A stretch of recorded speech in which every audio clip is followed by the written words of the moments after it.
Évaluation finale. DELF de niveau B1 pour les niveaux L2. Vous allez écouter plusieurs documents. Il y a 2 écoutes. Avant chaque écoute, vous entendez le son suivant.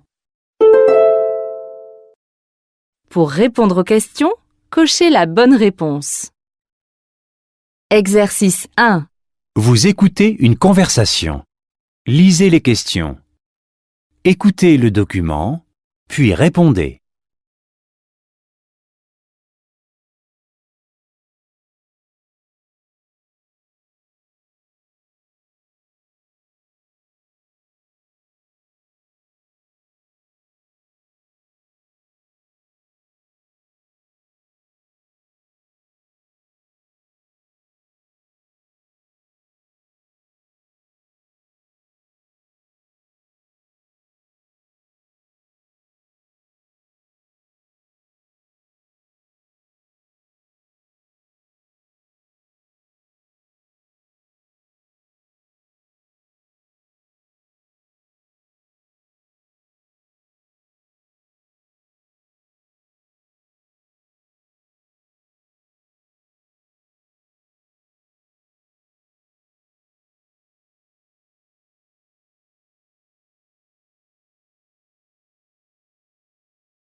Bonjour à tous, je me présente. Je suis Monsieur Orvet, je serai votre professeur d'art plastique cette année.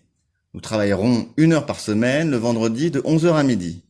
Nous étudierons la théorie dans le domaine du dessin, de la peinture, la sculpture et de la photographie. Nous observerons des œuvres d'artistes dans les musées et les centres d'art. Nous ferons donc des sorties scolaires que nous construirons ensemble. Mais dans un premier temps, pouvez-vous me dire ce qui vous plaît le plus? Oui, Mélodie. Oh, moi, j'adore le dessin. Oui, que dessines-tu? J'aime les mangas japonais, alors je dessine des personnages de manga. Tu les inventes ou tu les recopies? Les deux. J'ai commencé par reproduire mes personnages préférés, comme la petite faiseuse de livres, mais après, j'ai imaginé des personnages que j'ai dessinés. Oui, c'est bien donc. Tu t'es inspiré de ce manga. On verra que toute personne qui crée est inspirée par quelque chose. Quel instrument utilises-tu pour dessiner? Oh, le plus souvent, j'utilise un crayon à papier gris, mais parfois je prends des pastels. Oui, alors attention. Les pastels servent à colorier, tout comme les crayons de couleur. Pour dessiner, on utilise le plus souvent des crayons et nous verrons qu'il y a différents types de crayons pour différents usages. Alors, aujourd'hui, où retrouve-t-on souvent les dessinateurs? Oui, Jules. Les dessinateurs font des bandes dessinées. Oui, vous avez des exemples? Oui, Astérix ou les nombrils. J'adore les deux, même si ça n'a rien à voir, car l'un parle de l'hépatomène, alors que l'autre est moderne. Et où peut-on également retrouver des dessins dans la vie courante? Dans les dessins animés. Oui, très bien. Certains dessins animés sont encore dessinés, mais c'est vrai qu'aujourd'hui, beaucoup de dessins animés sont fabriqués avec des images de synthèse. Et sur le papier, que peut-on trouver actuellement? Dans les journaux, mes parents lisent le journal, Le Monde. Il y a tout le temps des dessins qui illustrent l'actualité. C'est souvent très amusant. Exactement. Une des forces du dessin est l'humour. Il peut être interprété différemment selon qu'on a de l'humour ou pas, qu'on a les codes pour le comprendre ou pas. Nous verrons ensemble comment lire certains messages à travers des dessins. Nous verrons aussi comment les autres formes d'art peuvent représenter.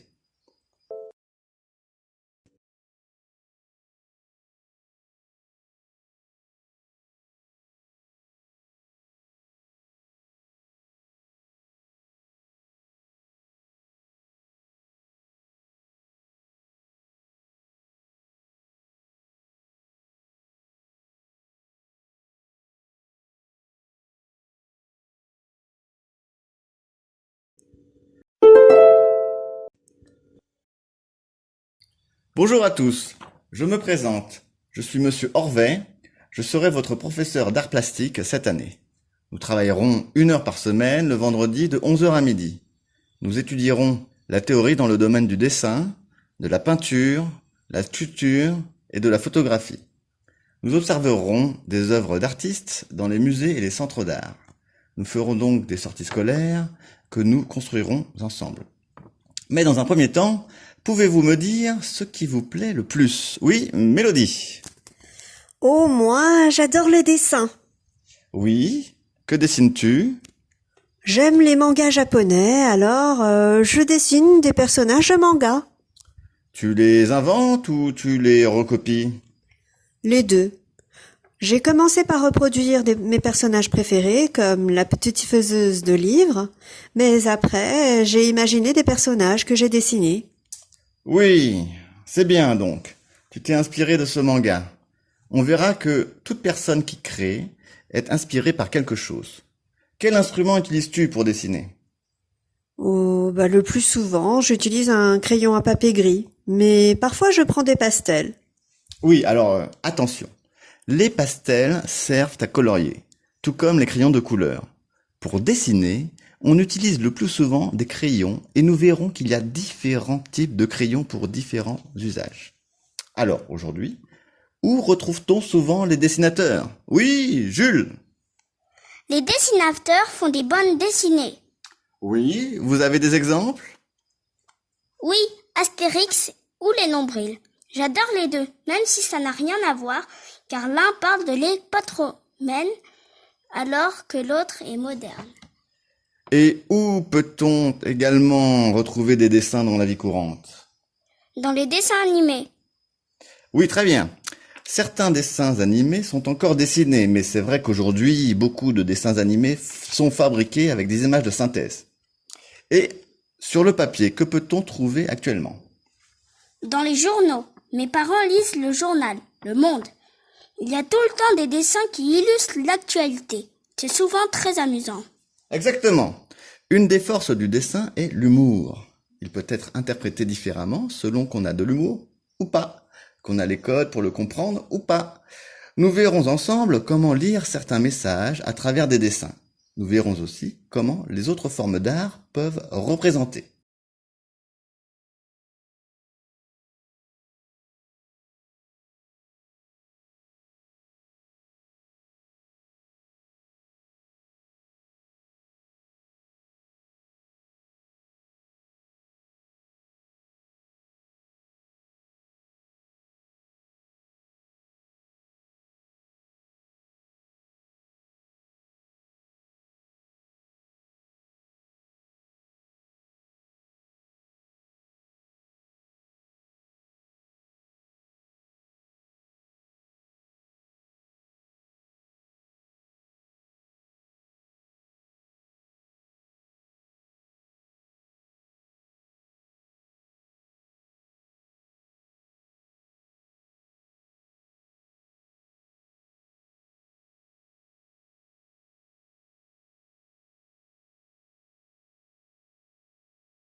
Exercice 2. Écoutez la radio, lisez les questions, écoutez le document, puis répondez.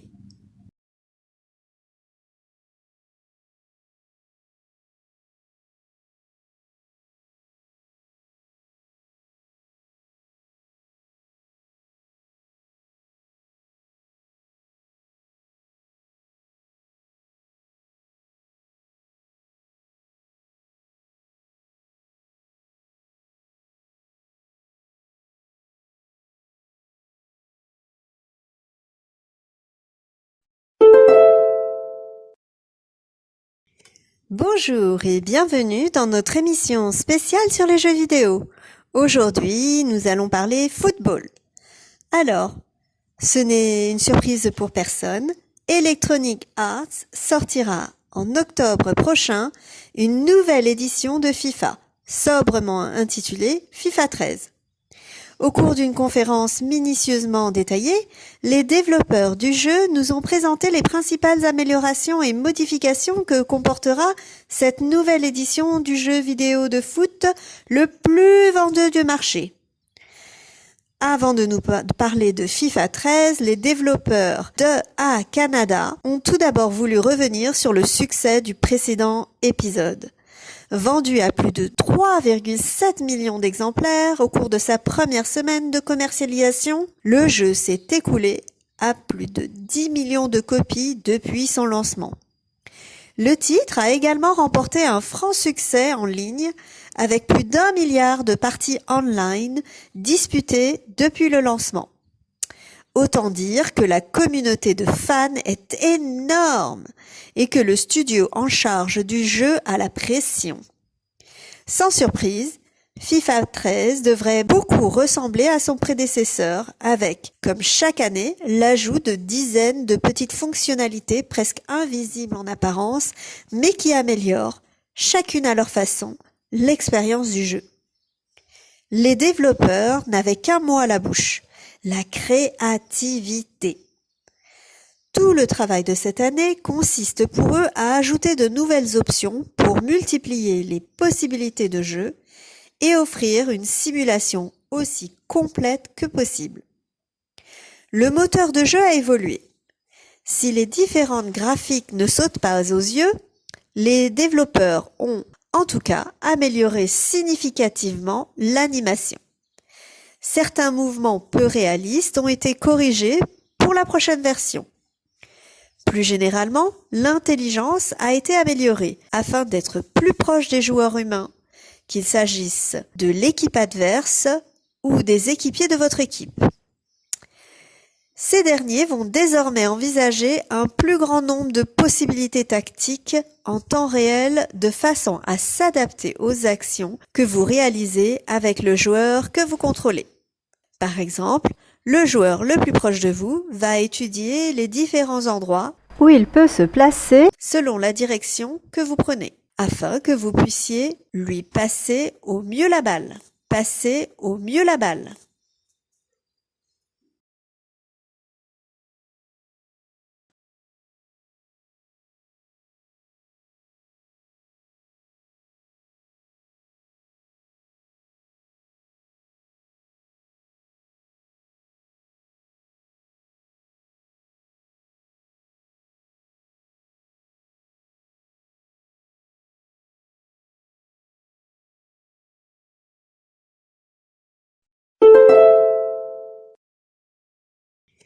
Bonjour et bienvenue dans notre émission spéciale sur les jeux vidéo. Aujourd'hui, nous allons parler football. Alors, ce n'est une surprise pour personne, Electronic Arts sortira en octobre prochain une nouvelle édition de FIFA, sobrement intitulée FIFA 13. Au cours d'une conférence minutieusement détaillée, les développeurs du jeu nous ont présenté les principales améliorations et modifications que comportera cette nouvelle édition du jeu vidéo de foot le plus vendu du marché. Avant de nous parler de FIFA 13, les développeurs d'EA Canada ont tout d'abord voulu revenir sur le succès du précédent épisode.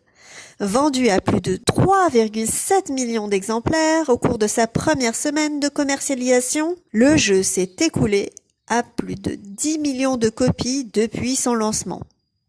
Le titre a également remporté un franc succès en ligne avec plus d'1 milliard de parties online disputées depuis le lancement.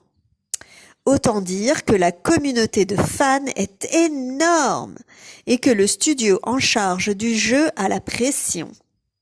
Sans surprise, FIFA 13 devrait beaucoup ressembler à son prédécesseur avec, comme chaque année, l'ajout de dizaines de petites fonctionnalités presque invisibles en apparence, mais qui améliorent, chacune à leur façon, l'expérience du jeu. Les développeurs n'avaient qu'un mot à la bouche, la créativité. Tout le travail de cette année consiste pour eux à ajouter de nouvelles options pour multiplier les possibilités de jeu et offrir une simulation aussi complète que possible. Le moteur de jeu a évolué. Si les différentes graphiques ne sautent pas aux yeux, les développeurs ont en tout cas amélioré significativement l'animation. Certains mouvements peu réalistes ont été corrigés pour la prochaine version. Plus généralement, l'intelligence a été améliorée afin d'être plus proche des joueurs humains, qu'il s'agisse de l'équipe adverse ou des équipiers de votre équipe. Ces derniers vont désormais envisager un plus grand nombre de possibilités tactiques en temps réel de façon à s'adapter aux actions que vous réalisez avec le joueur que vous contrôlez. Par exemple, le joueur le plus proche de vous va étudier les différents endroits où il peut se placer selon la direction que vous prenez, afin que vous puissiez lui passer au mieux la balle.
Exercice 3.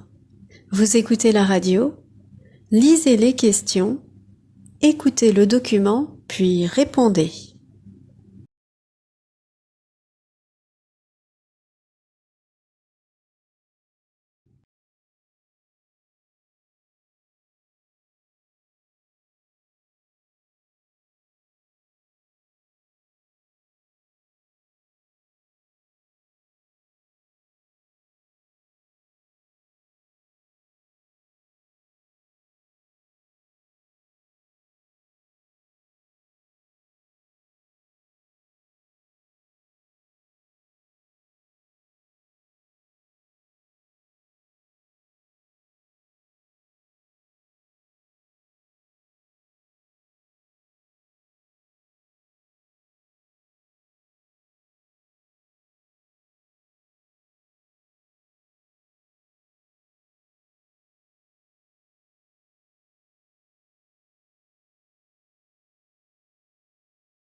Quatre aliments sur 5 sont transformés par les grands industriels de l'agroalimentaire. Aujourd'hui, le goût s'invente dans des laboratoires, dans des tubes et des éprouvettes. Depuis des années, on ajoute du sucre dans les produits industriels pour créer une dépendance des consommateurs à certains produits, car on peut rester vraiment dépendant à certains goûts, surtout le goût sucré, c'est quasiment une drogue. Et oui, dès la naissance, nous sommes accros à des produits toujours plus chimiques, toujours plus transformés. Mais il n'y a pas seulement le sucré, car les scientifiques qui créent les aliments transformés ajoutent aussi du sel et du gras. C'est pour cela qu'il faut être attentif à ce que l'on achète, à ce que l'on mange. Une bonne alimentation, c'est du sérieux, c'est important, c'est vital même. Saviez-vous que les maladies liées à la mauvaise alimentation sont la 4e cause de mortalité? 2/3 des maladies du cœur ont un lien avec l'alimentation, comme 40% des cancers. On ne peut pas avoir de population saine sans alimentation saine. D'ailleurs, les consommateurs réagissent de plus en plus entre les groupes industriels qui proposent ces produits sucrés, salés, gras et chimiques, et les consommateurs. Une véritable lutte s'est engagée et partout la résistance s'organise. Tout le monde commence à créer son jardin, à planter ses légumes et à manger ses propres produits. Tout le monde se met à cuisiner. Tout le monde veut revenir à des valeurs traditionnelles. C'est un véritable mouvement social. Les consommateurs ont du pouvoir sur les industriels. Chacun est maître et libre de ses achats et de son panier. En bref, de mettre ce qu'il veut dans son assiette. Notre avenir alimentaire ne doit pas se jouer dans les laboratoires des multinationales.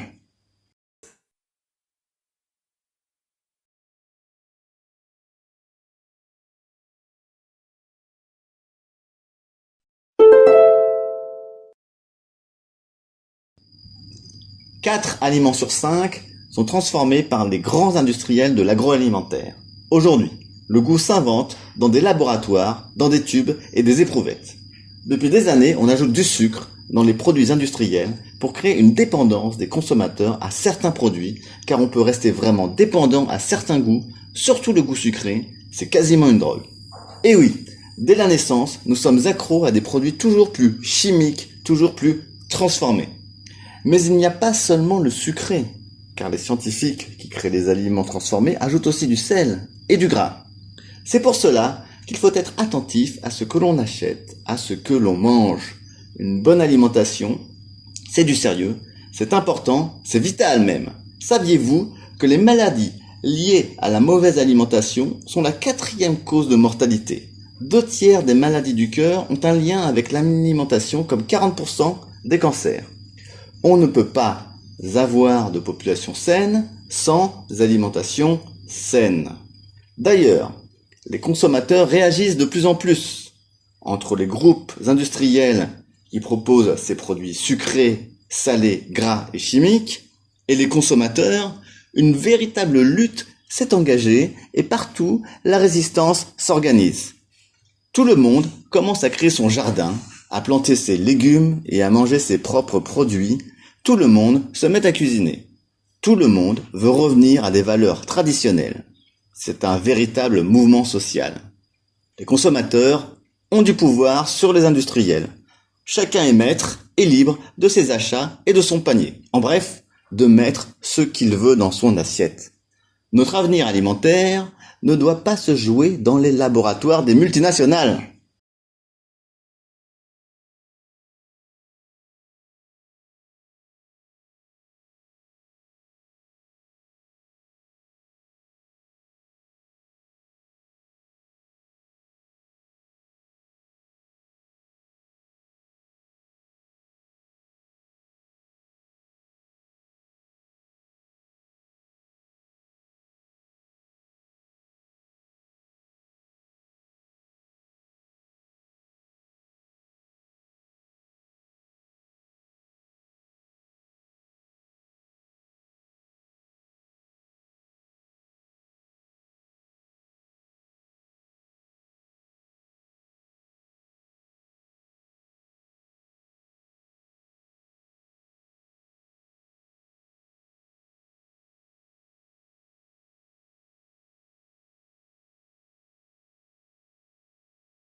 L'épreuve de compréhension de l'oral est terminée. Passez maintenant à l'épreuve de compréhension des écrits.